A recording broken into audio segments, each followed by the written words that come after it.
तुम्हाकडे शे का ती पद्धत कन्यादान करानी लग्नामा कन्यादान करतस ना बरोबर आहे ना मग आको विचारस तुमले समजा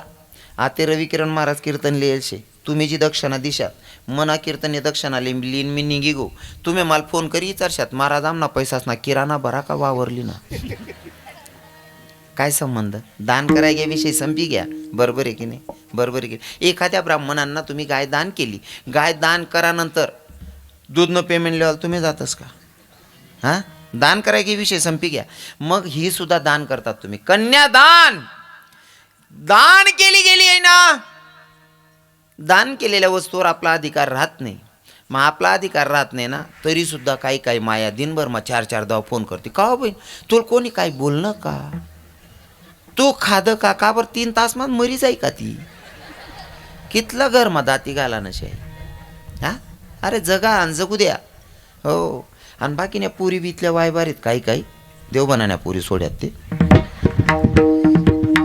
नवरा थोडं का काय बोले ना 1-2 शब्द का बोले ना लगेच फोन लावते मम्मी हे मला घाणघाण शिव्या देतात पप्पांना पाठवून दे आणि आतेना पोरीले का त्या काय आहे तीस उजी घेत काय म्हणतात मूर्ख आहे का तुला अक्कल नाही का बिंडोक आहे का इथलंच बोलतास आतेना पोरी तरी सुद्धा मायबापले फोन करीन लेवाल बोलायला येतीस बहीण तुले मूर्ख म्हणामा नालायक म्हणामा